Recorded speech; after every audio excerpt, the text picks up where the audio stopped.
मित्रों नमस्कार। नमस्कार नमस्कार। फोकट का सवाल के 13वें इस संस्करण में आपका स्वागत है। इस 13वें संस्करण का शीर्षक है न खाऊंगा न खाने दूंगा। यह हमें हमारे प्रधानमंत्री जी मोदी जी द्वारा दिया गया एक मंत्र है। न खाऊंगा न खाने दूंगा।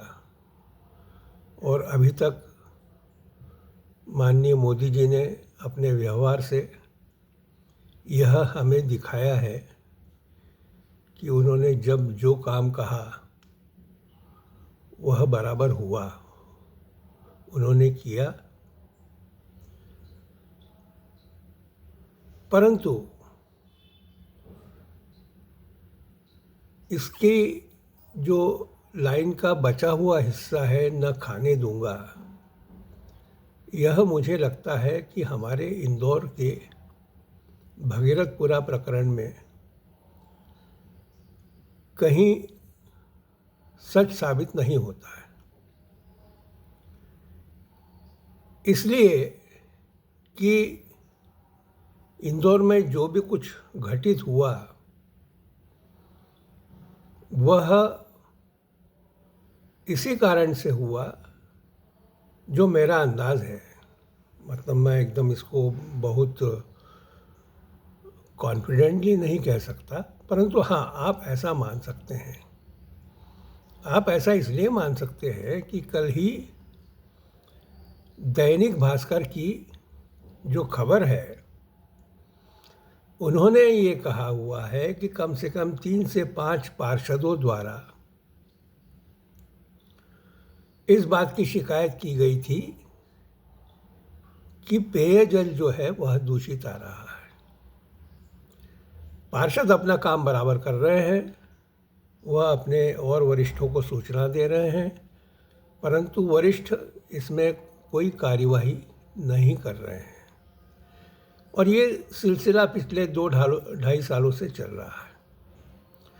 महत्वपूर्ण बात यह है कि आज उस क्षेत्र के रहवासियों को पिछले 2-2.5 साल से दूषित मैला पानी पीने के लिए मजबूर होना पड़ा। बिना जानकारी के उनको पीना पड़ा। यह बात कोई क्षम्य नहीं है, इसे क्षमा नहीं किया जा सकता। मैं क्यों कह रहा हूं कि न खाने दूंगा वाली बात। इसमें 2 ऐसी जगह है जहां पर टेंडर होने के बाद एग्रीमेंट नहीं हुए। देखिए, आपको मैं एक सरकारी प्रक्रिया बताता हूं कि सबसे पहले किसी परियोजना की स्वीकृति होती कि हाँ, हमें ऐसा ऐसा काम करना है। उस स्वीकृति के बाद फिर एक नोटिस इनवाइटिंग टेंडर जारी होता है कि हाँ, हमें ऐसा ऐसा काम करना है, यहाँ पर इसकी अनुमानित लागत इतनी इतनी है, इस क्षमता के जो ठेकेदार है वो इसके अंदर अप्लाई करें। वो ठेकेदार उसमें अप्लाई करते हैं, अपनी कम से कम कीमत उसमें कोट करते हैं। उसके बाद जो कम से कम कीमत होती है उसके परचेस ऑर्डर जारी होते हैं। और परचेस ऑर्डर जारी होने के बाद ठेकेदार को नगर निगम के साथ एक अनुबंध, एक एग्रीमेंट करना होता है। यहाँ इंदौर नगर निगम में कम से कम ऐसे 3 क्षेत्र है, ऐसे 3 टेंडर है जहाँ पर वो कह रहे हैं एग्रीमेंट नहीं हुए, एग्रीमेंट नहीं हुए। क्यों एग्रीमेंट नहीं हुए भाई? एग्रीमेंट क्यों नहीं हुए? क्या ठेकेदार भाग गया था? अब मैं आपको एक टेबल के 3 पैर की थ्योरी बताऊंगा। एक टेबल कब खड़ा होता है? एक टेबल को खड़ा होने के लिए कम से कम 3 पैर लगते। 2 पैरों पर कभी टेबल खड़ा नहीं हो सकता। कम से कम 3 पैर लगते हैं। और हम फर्नीचर के मामले में तो ये कोशिश करते हैं कि बिल्कुल तीनों के तीनों पैर एक लंबाई के हो, एक विशिष्ट कोण में लगे हुए हो, जैसा भी डिज़ाइन होगा उस हिसाब से। और उसमें से यदि एक पैर छोटा हो जाए तो क्या होगा? ये होगा कि एक तो उस तरफ टेबल झुका हुआ दिखेगा। यदि वो बहुत छोटा हुआ तो क्या होगा? वो टेबल लुढ़क जाएगा। किस तरफ लुढ़केगा? जिस तरफ छोटा वाला पैर है। यहाँ नगर निगम के टेबल पर जो 3 पैर है, एक पैर है हितग्राही का, आम आदमी का, जनता का, वो छोटा पड़ गया। उसको कोई जानकारी नहीं कि क्या चल रहा है, क्या नहीं चल रहा। दूसरे 2 पैर कौन है? दूसरे 2 पैर है एक ठेकेदार और एक नगर निगम की अथॉरिटीज। ठेकेदार अपनी जगह पर है, नगर निगम की अथॉरिटीज में 2 लोग हैं, एक कार्यपालिका, एक विधायिका। विधायिका ने स्वीकृति कर दे के कार्यपालिका को काम से लगा दिया। अब ठेकेदार नहीं कर रहा है। क्यों नहीं कर रहा है? एग्रीमेंट नहीं हुए। एग्रीमेंट क्यों नहीं हुए? जरा सोचिए, एग्रीमेंट क्यों नहीं हुए? एग्रीमेंट क्यों नहीं हुए? इस प्रश्न के अंदर ये जो घटनाक्रम घटित हुआ, इसकी गुत्थी अटकी हुई है। एग्रीमेंट क्यों नहीं हुए? किसी बात को लेकर हम निष्कर्ष पे क्यों नहीं आते हैं? इसलिए कि सब गड्ढा-मड्ढा है। अब आप सोच लीजिए, मैं बहुत ज़्यादा स्पष्ट तो नहीं कह सकता हूं, पर आप इस बात को समझ लीजिए कि एग्रीमेंट क्यों नहीं हुए।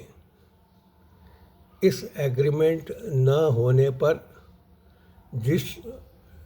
जिस शीर्षक के साथ मैंने शुरू किया था, न खाने दूंगा,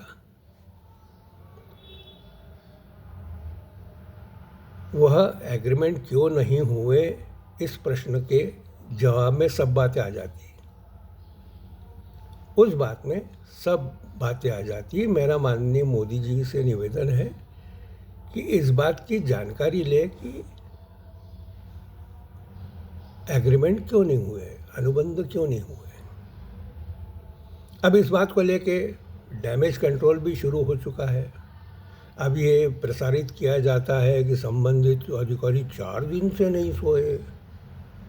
क्यों? वहाँ रहिवासियों के साथ रुके, उन्होंने अपने सामने काम देखा। ये सब सहानुभूति बटोरने का 4 दिन। भाई 4 दिन नहीं सोए नहीं, जब घटनाक्रम हुआ उसके बाद से आज दिनांक तक नहीं सोए होंगे, क्योंकि तलवार लटकी है। कब दिल्ली से फ़ोन आ जाए और त्यागपत्र देना पड़ जाए। देखिए, हम ऐसे ज़माने से गुजर रहे हैं जहाँ हमें बताया जाता है, भैया त्यागपत्र दे, त्यागपत्र। ये शास्त्री जी वाला ज़माना नहीं है कि हम अपनी जिम्मेदारी समझ, हाँ हमसे गलती हुई, ठीक, हमने त्यागपत्र दे दिया। नहीं, हमें दिल्ली से फ़ोन आएगा तभी हम त्यागपत्र देंगे, उसके पहले हम नहीं देंगे। क्यों? क्योंकि हम चिपके हुए हैं, हमने फेविकॉल लगा के रखा हुआ है कुर्सी और अपने बीच में। ये गलत बात है। एग्रीमेंट क्यों नहीं हुए? आज 2 से 2.5 साल से आप उस जगह की, उस नगर की जनता को आप गंदा पानी पिला रहे हैं। मैं फिर आता हूँ कि आपने इंदौर की जो ब्रांड वैल्यू थी स्वच्छता के मामले में, उसका आपने सत्यानाश कर दिया। अब सत्यानाश कर दिया तो ठीक है ना भाई, हमें कोई दोबारा उठ के आना नहीं है, चलो हम ये भी मान लें, परंतु उस क्षेत्र की गरीब जनता का तो हम ख्याल करें।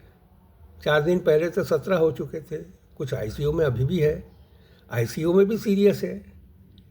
ये बड़ी दुर्भाग्य की बात है। मेरा विनम्र निवेदन है माननीय प्रधानमंत्री जी से कि आपकी जो टैग लाइन है, न खाना खाऊंगा न खाने दूंगा, इसका बचा हुआ आधा जो हिस्सा है उसके ऊपर अभी कोई बहुत ज़्यादा कार्रवाई नहीं हो रही है। तो मैं उनसे निवेदन करूंगा कि आदरणीय महोदय, इसके ऊपर आप व्यक्तिगत ध्यान देते हुए कुछ इसका निराकरण करें। धन्यवाद।